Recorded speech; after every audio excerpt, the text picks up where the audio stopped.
পঞ্চম শ্রেণী হিন্দু ধর্ম শিক্ষা। তো আজকে আমরা সমাধান করব এই ছকটি। পৃষ্ঠা নাম্বার হচ্ছে 37। তো এটা হচ্ছে তৃতীয় অধ্যায়ের দ্বিতীয় পরিচ্ছেদ। পুরোটা আজকে একটি ভিডিওতে সমাধান করব।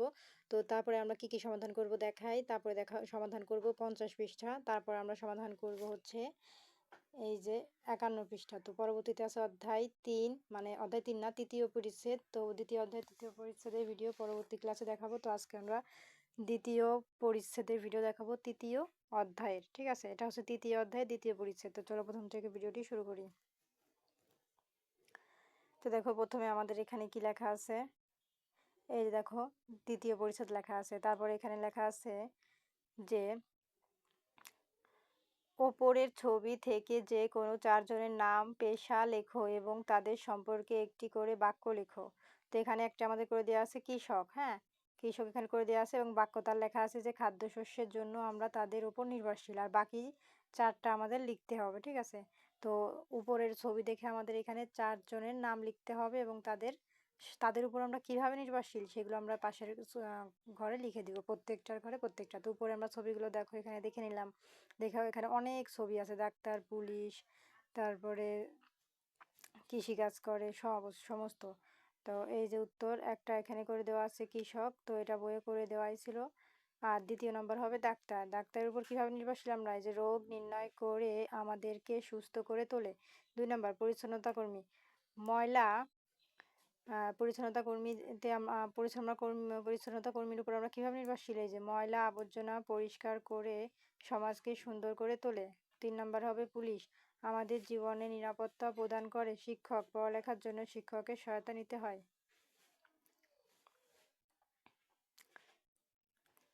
তারপরে আমাদের 47 পৃষ্ঠা কমপ্লিট। এখন চলে যাবো পরবর্তী পৃষ্ঠার সমাধানে। পরবর্তী পৃষ্ঠায় দেখো আমাদের এখানে কি আছে। 50 পৃষ্ঠায় এখানে আছে 1 নম্বরে টিক চিহ্ন। তো তার আগে উপরে দেখো এখানে লেখা আছে সবাই মিলে শিক্ষককে শ্রেণীকক্ষে রাজা দশরথ ও বিশ্বামিত্র মুনির গল্পটি অভিনয় করি। তো অভিনয়টা করব না, অভিনয়টা এটা তো কোনো উত্তর নাই। তো এখানে টিক চিহ্ন শূন্যস্থান আছে। একসঙ্গে থাকতে হলে পরস্পরের প্রতি ড্যাশ থাকতে হয়। তো চলো আমরা এগুলোর উত্তর দেখে নিই।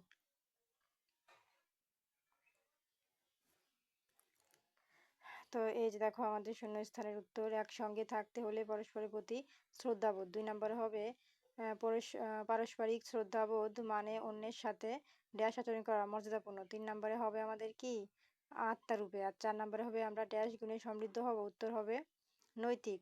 5 নম্বর আছে বিশ্বামিত্র নির্বিঘ্নে ড্যাশ সম্পূর্ণ করলেন। উত্তর হবে যোগ্য।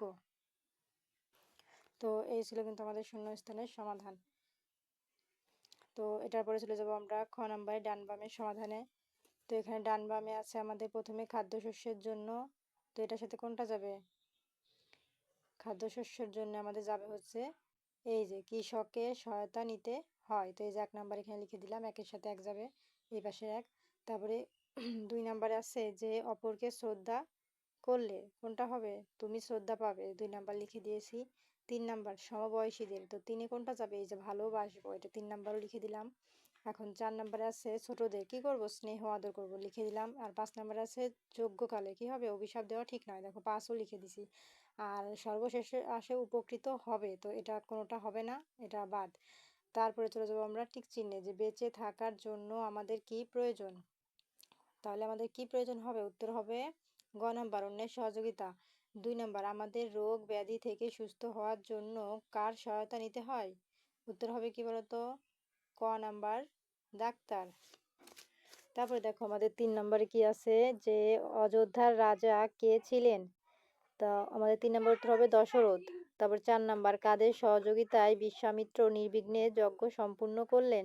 উত্তর হবে রাম লক্ষ্মণ। তো আমাদের এটার উত্তরও কমপ্লিট। এখন চলে যাব ঘ নম্বরের সংক্ষিপ্ত প্রশ্ন। এখানে আছে 4টি। একে আছে আমরা পরস্পরের প্রতি শ্রদ্ধাশীল আচরণ করব কেন। তো চলো আমরা 1 থেকে 4-এর উত্তর দেখে নেই। এই যে 1 নাম্বার প্রশ্ন, এই যে আমরা পরস্পরের প্রতি শ্রদ্ধাশীল আচরণ করব কেন। উত্তর আমরা পরস্পরের প্রতি শ্রদ্ধাশীল আচরণ করব কারণ মানুষের মাঝে আত্মারূপে ঈশ্বর বিরাজ করেন, তাই অন্যকে শ্রদ্ধা করার অর্থ হলো ঈশ্বরকে শ্রদ্ধা করা। এছাড়া সুন্দর সমাজ গঠন, শান্তি ও সম্প্রীতি বজায় রাখার জন্য পরস্পরের প্রতি শ্রদ্ধাশীল হওয়া প্রয়োজন। এটি একটি নৈতিক গুণ এবং ধর্মের অঙ্গ, যা আমাদের সুশৃঙ্খলভাবে একত্রে বাস করতে সাহায্য করে।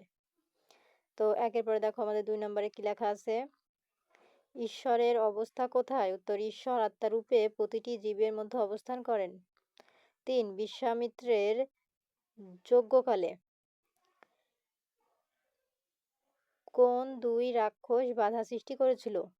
উত্তর, বিশ্বামিত্রের যজ্ঞকালে মারীচ এবং সুবাহু নামে 2 শক্তিশালী রাক্ষস বাধা সৃষ্টি করেছিল। তারপর দেখো 4 নাম্বার, রাক্ষসদের বধ করলেন কে? উত্তর, রাম লক্ষ্মণ বিশ্বামিত্রের সাথে গিয়ে রাক্ষসদের বধ করলেন। তো আমাদের সংক্ষিপ্ত প্রশ্নের উত্তর প্রত্যেকটা কমপ্লিট। তো দেখো আমাদের সংক্ষিপ্ত প্রশ্ন শেষ। এখন চলে যাব আমরা নাম্বারের বর্ণনামূলক প্রশ্ন। তো এখানে 2টি আছে। একে আছে, কোন কোন কাজে তোমার অন্যের সাহায্য নিতে হয় তা একটি তালিকা তৈরি করো। তো চলো আমরা 2টি প্রশ্ন পড়ি ও এটার উত্তর দেখি।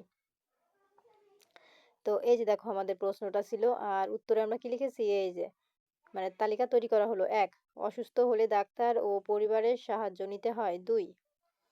সঠিক শিক্ষা লাভ ও পড়াশোনা করার জন্য শিক্ষকের সাহায্য প্রয়োজন হয়। 3. জানমালের নিরাপত্তা নিশ্চিত করতে পুলিশের সাহায্য নিতে হয়। 4. বিপদে পড়লে পরিবার, আত্মীয় ও প্রতিবেশীদের সাহায্য গ্রহণ করি। তো তোমরা সংক্ষেপে লিখতে গেলে 4 নাম্বার পর্যন্ত লিখে দিতে পারো। আর বড় করে লিখতে চাইলে 5, 6 দূরে লিখবা। 5-এ আছে, জীবন ধারণের প্রধান উপকরণ খাদ্যশস্যের যোগান পেতে কৃষকদের ওপর নির্ভর করি। 6. পরিচ্ছন্ন পরিবেশ বজায় রাখার জন্য পরিচ্ছন্নতা কর্মীদের সহযোগিতার ওপর নির্ভরশীল। তো তোমরা বড় করে লিখতে চাইলে 6 নাম্বার পর্যন্ত লিখে দিবা পয়েন্ট। এখন যাব 2 নাম্বার প্রশ্নে। 2 নম্বর বলেছে, রাজা দশরথ ও বিশ্বামিত্র মুনি গল্পটি থেকে তুমি কি নৈতিক শিক্ষা পেলে তা লেখো। তো আমরা চলো উত্তরটি দেখে নিই। রাজা দশরথ ও বিশ্বামিত্র মুনির এই কাহিনীটি আমাদের জীবনে অত্যন্ত গুরুত্বপূর্ণ কিছু নৈতিক শিক্ষা প্রদান করে। এই গল্প থেকে আমরা শিখি যে বড়দের গুণ এবং গুরুজনদের সর্বদা শ্রদ্ধা ও সম্মান করা উচিত, যেমনটি রাজা দশরথ মুনি বিশ্বামিত্রকে করেছিলেন। মানুষের বিপদে সাহায্যে হাত বাড়িয়ে দেওয়া এবং সামর্থ্য অনুযায়ী পাশে দাঁড়ানো একটি মহৎ গুণ। দশরথ তার প্রিয় পুত্রদের পাঠাতে দ্বিধাবোধ করেনি, যা দায়িত্ববোধ ও পরস্পরকে পরোপকারের নিদর্শন। অন্যদিকে রাম ও লক্ষ্মণের বীরত্ব আমাদের শেখায় যে মন্দের বিনাশ ঘটিয়ে সত্য ও ন্যায় প্রতিষ্ঠা করা বীরের ধর্ম। পরিশেষে পারস্পরিক শ্রদ্ধা ও সহযোগিতার মাধ্যমে যে কোনো কঠিন কাজ সফলভাবে সম্পূর্ণ করা সহজ হয়। তো এটা বড় আছে, যদি তোমরা ছোট করে লিখতে চাও তাহলে আমি দাগ দিয়ে দিচ্ছি, এই পর্যন্ত লিখে দিবা, ঠিক আছে? তো এই দেখো গুণ, তোমরা যদি ছোট করে লিখতে চাও তাহলে গুণ পর্যন্ত লিখে দিবা, আর বড় করে লিখতে চাইলে পুরোটা লিখে দিবা। তো এই ছিল আমাদের 2টি প্রশ্নের সমাধান। তো আজকের মতো এই পর্যন্তই। পরবর্তীতে 3য় পরিচ্ছেদের ভিডিও দেখার জন্য অবশ্যই সাবস্ক্রাইব